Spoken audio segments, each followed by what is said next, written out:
Good afternoon and welcome back. It's been quite an interesting few weeks for my channel, shall we say? That last video did rather well.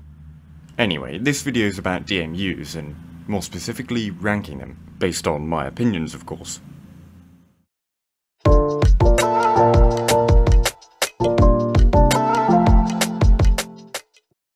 Okay, let's take a look at the trains I'll be reviewing today. I'll be looking at all DMUs currently in passenger service in mainland Great Britain. The one exception to this will be the Class 1 Line 6s, as they've only just entered service, and hardly anyone knows what they're like, and I certainly don't. It would be a bit unfair to judge them, I think. Now, there are 20 trains that meet this criteria, but that would be an awful lot to put in one video, so I'm going to split it into two. In this first part, we'll be reviewing the 10 worst, in my opinion, from position 20 to position 11. Anyway, I'd better list all the trains on the books. And get ready, you'll never be able to hear the word class ever again. The Class 139, the Class 150, the Class 153, the Class 155, the Class 156, the Class 158, the Class 159, the Class 165, the Class 166, the Class 168, the Class 170 and 171. I'll be reviewing them together as they're basically the same. The Class 172, the Class 175, the Class 180, the Class 185, the Class 195, Class 220, Class 221, Class 222, and Class 230.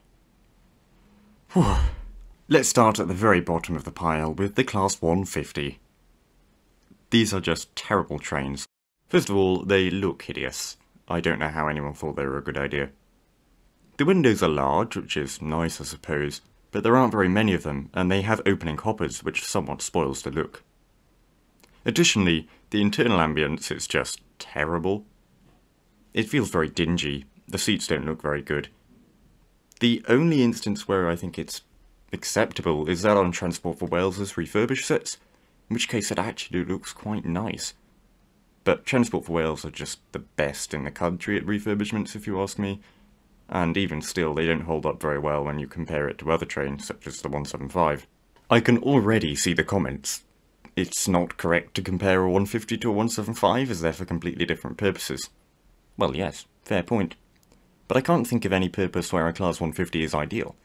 They're hardly suited to suburban or commuter traffic, as they're not very long. They're also very loud and not very clean, which you want on an urban train. Additionally, they're not fantastic at rural services either. The Class 153 can better cope with low passenger numbers, and provide a greater standard of comfort. At 158 even, they massively improve the travelling environment. And for regional services, well, there are plenty of other far better trains that can do that, like a 175 or 185 or even a 158 again. People often praise BREL, British Rail Engineering Limited, for their trains, and they have produced some fantastic sets in their time. But the Class 158 just tears their reputation all up. I find it hard to forgive them. Goodness me, nearly 3 minutes and I'm only on the first train? Well, I'd better hurry up. Now we have the Class 156.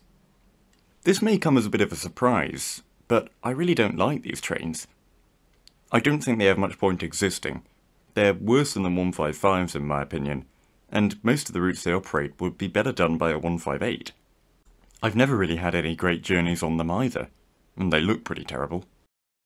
In 18th place we have the Class 165.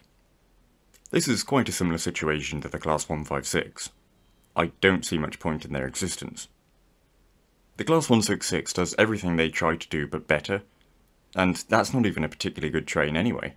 Moving on, we have the Class 139. This is perhaps the most interesting train on the list. It's very unique and was designed for essentially one route, Stourbridge Junction to Stourbridge Town, which is also the shortest train service in the UK. To be fair, they're not bad or anything. They're just a little quirk of the system. That said though, I don't think they particularly excel at the route. Perhaps something a little bit smarter and more modern, but I've got nothing really against them. They just don't blow me away. Moving down to number 16, and we have the Class 155. This is yet another instance of this train really shouldn't exist. But I do quite like them. I think they look nice. Okay, nice might not be the right word, but interesting. They're certainly better than a 156, but definitely worse than a 158. In 15th place we have the Class 230. They're sort of recycled D-stock from the London Underground, and to be fair, they're done quite well. They feel light and airy and modern, but they don't quite have that new train feel, if you know what I mean. Considering how much effort and resources went into converting them, I feel you sort of might as well just buy new. The 230s are fine, but they're not suited to much, and their obscurity means they're difficult to maintain. Now for the Class 153, which I actually quite like. They were formed by splitting a Class 155 into 2 single-coach sets, and installing a cab where the old gangway used to be to the other coach. It's an interesting idea. But it does mean that the small cab is, well, very small. It's uncomfortable for drivers. But they're pretty good for passengers. They're not as noisy as the Class 150, and the layout is actually quite nice. Again, credit to Transport for Wales for their recent refurbishment. It makes them fantastic trains to travel on, I've got to say. I think this is quite a nice way of dealing with low passenger numbers, whilst also maintaining a reasonable standard of service.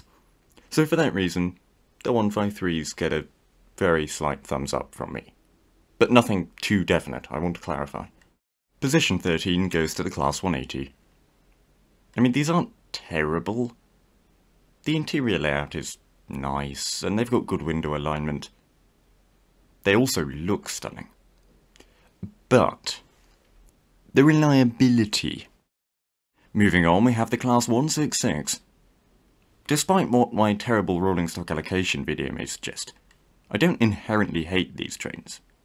I just think that some of the routes they're being made to operate on are not at all suited to them. But when we take away all that, you're left with a train that's fine. They have moderately acceptable first class and moderately acceptable standard class. The air conditioning is good and they're reasonably comfortable. Again, big emphasis on reasonably. In 11th place we have the Class 220. These trains divide opinion. I think they sound good and they also look quite nice. And those seats are fantastic. I don't think they get enough praise, but the seats Virgin Trains installed on their Class 220s, 221s and 390s have got to be some of the best of the privatisation era in my opinion. They're thin but extremely comfortable, but that's more or less where the good stuff ends. The tapered side profile is somewhat irritating. It was designed for a tilting body, but of course the Class 220s don't tilt. This leads to the interior feeling very cramped, and the overhead luggage racks aren't fantastic. Perhaps worse though, they're very prone to overcrowding, being only 4 coaches. So overall I don't think these are fantastic trains, but they work, unlike the 180s. And that concludes the first part of my ranking of the diesel multiple units of Great Britain. I hope you enjoyed, and tune in a few days to catch the second part. Goodbye.